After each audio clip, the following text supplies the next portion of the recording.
e eu convido Suas Excelências, os eminentes doutores Orlando Magalhães Maia Neto e Tatiana Maia da Silva Maris, indagando-lhes se dispensam a leitura do relatório. Sim, Excelência. Doutora Tatiana também?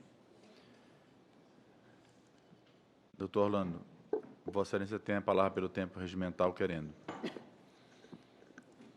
Obrigado, senhor presidente. Saúdo Vossa Excelência, demais ministros, ministra que integram esta colenda da segunda turma, doutor representante do Ministério Público Federal, todos que fazem parte desta sessão, todos que acompanham, enfim, este julgamento. É sempre uma honra vir a esta tribuna, ainda mais presencialmente, e poder merecer a atenção de Vossas Excelências. Excelências, o recurso especial foi interposto em face de uma decisão do Tribunal de Justiça de Pernambuco que, em embargos de declaração, anulou a decisão que tomara em apelação. Isso por conta de uma suposta violação ao princípio da não surpresa. O recurso especial, portanto, gira em torno da interpretação adequada que se deve dar a esse princípio inscrito no artigo 10 do Código de Processo Civil e também o recurso trata daquilo que efetivamente seja fato superveniente e questão não examinada, conforme o artigo 933 também do CPC. No caso específico, ministra Suzete, a tal decisão surpresa, como decidido pelo Tribunal de Justiça de Pernambuco, decorreria do fato de que o advogado da parte particular aqui mencionou da tribuna, no julgamento na Câmara Estendida das Apelações, mencionou da tribuna uma lei municipal. Eu lembro que essa é uma lide contra o município de Recife. Uma lei municipal editada 10 anos antes do julgamento. Por conta dessa menção a essa lei municipal, na sustentação que o advogado do particular fez, foi que o tribunal acabou por decidir pela incidência do princípio da não surpresa. No recurso especial, porém, demonstram-se ao menos 4 ordens de razões pelas quais esse entendimento não deve subsistir.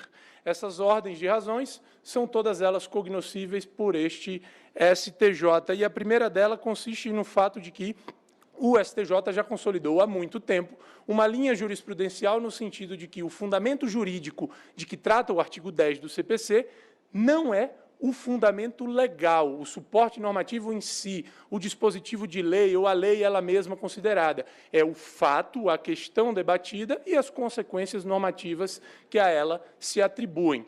Esse é o primeiro fato. O segundo é o de que não houve, no caso, violação ao contraditório, não houve prejuízo ao município, porque a tal lei municipal foi mencionada numa sustentação oral e o município teve a oportunidade de proferir a sua própria sustentação oral logo na sequência. Também por esse fato se evidencia a ocorrência de preclusão para tratar desse assunto. E como quarta razão, Excelências, fica muito claro que essa lei municipal mencionada da tribuna, ela é absolutamente irrelevante, desinfluente, desimportante para o equacionamento do caso. Isso não porque eu o considero, porque assim o considerou o próprio Tribunal de Justiça de Pernambuco ao julgar as apelações. Portanto, Excelências, eu me permito dar um passo para trás para apresentar o pano de fundo deste caso, por acreditar que essas razões que acabo de enunciar e sumarizar ficarão ainda mais evidentes. Na origem, Excelência, se trata de um caso que gira em torno de uma desapropriação indireta promovida pelo município de Recife sobre um imóvel originalmente detido pelo particular aqui recorrente. Em primeiro grau, na sentença, decidiu-se pela ocorrência da desapropriação indireta por uma série de óbices normativos e administrativos que foram sendo impostos sobre a área. No segundo grau, no julgamento da apelação, a Câmara, por maioria, confirmou esse entendimento, fez alusão a uma série, um conjunto robusto de atos normativos, administrativos que caracterizam a desapropriação indireta justamente porque esvaziam o direito de propriedade, dessubstancializam o direito de propriedade. O Ministério Público, esse é um dado relevante, o Ministério Público, tanto em primeiro grau como pela Procuradoria de Justiça, também subscreveu esse entendimento. Como o julgamento da apelação foi não unânime, estendeu-se a Câmara de Julgamento, nos termos do 942, e foram oportunizadas novas sustentações orais. Foi quando o advogado da parte aqui, ora recorrente, do particular, proferiu a sua sustentação e fez alusão a todo esse mesmo encadeamento de atos públicos que levaram à vedação de qualquer tipo de aproveitamento jurídico-econômico do imóvel. Transformaram, bem da verdade, Excelências, o que era um título dominial, uma espécie de título honorífico, um souvenir jurídico, porque já estava ali destituído de qualquer conteúdo material. Na sustentação, Excelências, foram referidos atos de 1983, 1994, 1997, 2002, todos eles indicativos da desapropriação indireta, pois todos eles impeditivos, como disse, dos atributos básicos do direito de propriedade. Esses atos, todos eles, Excelências, foram amplamente debatidos ao longo de todo o processo. Na sustentação, porém, fez-se alusão, de modo claramente lateral, como um reforço de argumentação, a uma lei do próprio município de Recife, que é a parte adversa aqui neste caso, uma lei de 2007, que é uma lei de 2 artigos. O primeiro artigo dá nome à área em discussão. O segundo artigo é a cláusula de vigência. Essa foi a lei do próprio município, editada 10 anos antes, que foi mencionada da tribuna. Portanto, Excelências, essa lei, muito claramente, ela foi mencionada de modo lateral, ela não se incorporou às razões de decidir do tribunal. O procurador municipal, como eu já antecipei, a Procuradoria Municipal teve, na sequência, a oportunidade de proferir a sua própria sustentação oral e fez, efetivamente, o que lhe cabia fazer. Ou seja, centrou os seus esforços naquilo que estava correlacionado com o mérito da causa. Abordou todos os atos em discussão, 83, 94, 97, 2002, mas não fez menção à lei meramente nominativa de 2007, que havia sido citada em caráter de obter dictum muito claramente. E por que a Procuradoria assim o fez? Repito, pela irrelevância que isso tem no desate da questão. Essa irrelevância, aliás, Excelências, fica muito claramente evidenciada no acórdão do julgamento da apelação, já pela Câmara estendida. Do acórdão constam todos os atos do poder público que caracterizaram, levaram à desapropriação indireta. Não consta a lei de 2007. Do decreto municipal de 2002, por exemplo, se diz na própria ementa de julgamento que dele restou clara a vontade do governante de uso e aquisição da área referida para a implantação de um parque ecológico. A razão de decidir está aqui, e a lei municipal não a integra. Não se ignora, Excelências, evidentemente, que nos debates orais do julgamento estendido, 2 desembargadores fizeram menção à lei de 2007, que tinham acabado de ouvir da tribuna, mas que, além de tudo, é uma lei, e a ninguém é dado desconhecer o teor de uma lei. E essas menções desses 2 desembargadores, além de tudo, elas foram feitas em caráter nitidamente de obter dictum. Eu peço vênia para abrir aspas para um dos 2 votos proferidos nesse sentido. Abro aspas. Vejo aqui no voto do eminente relator, que teve acesso a toda a complexidade dos autos, são dezenas, mais de uma dezena de volumes, houve produção de prova testemunhal, pericial, como também se vê nas diversas normas editadas pelo município, e aqui eu cito, Lei Municipal número tal de 83, Decreto número tal de 94, Decreto número tal de 2002, restando clara a finalidade estatal de desapropriação.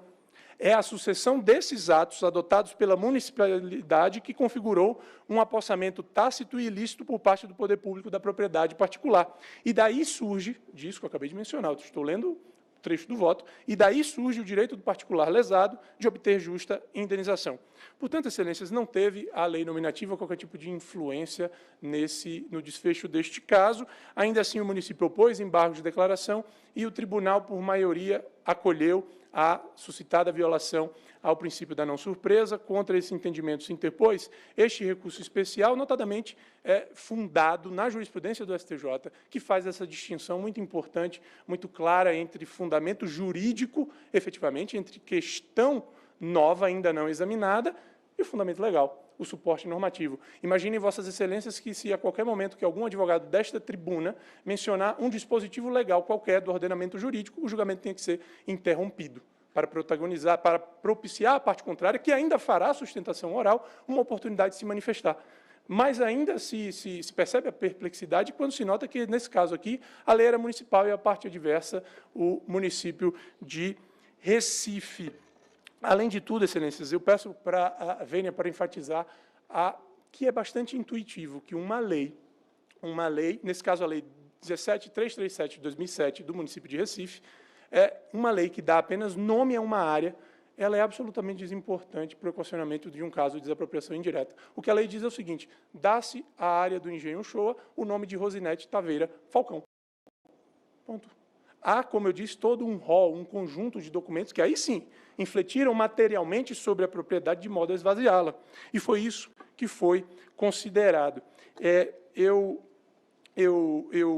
peço, Vênia, aqui a Vossas Excelências para ler mais um trecho de um voto de um dos dois desembargadores que fizeram a menção em obter dictum a essa lei nominativa de 2007, no caso aqui o desembargador José André. E esse é um trecho que evidencia o que foi decisivo para Sua Excelência, que não participou do julgamento dos embargos de declaração depois, nenhum dos dois desembargadores, aliás, participou do julgamento dos embargos de declaração depois.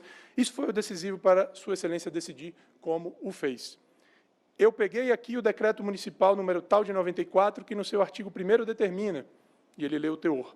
Então, isso tudo me faz chegar à conclusão seguinte, de que, de fato, aconteceu com esse decreto uma proibição, não um simples regramento de uso, mas uma proibição efetiva de se fazer uso do direito de propriedade. A lei nominativa não teria esse condão. Foi por isso, excelências, que a Câmara confirmou tudo o que já se decidira até ali, todo o posicionamento do Ministério Público até ali.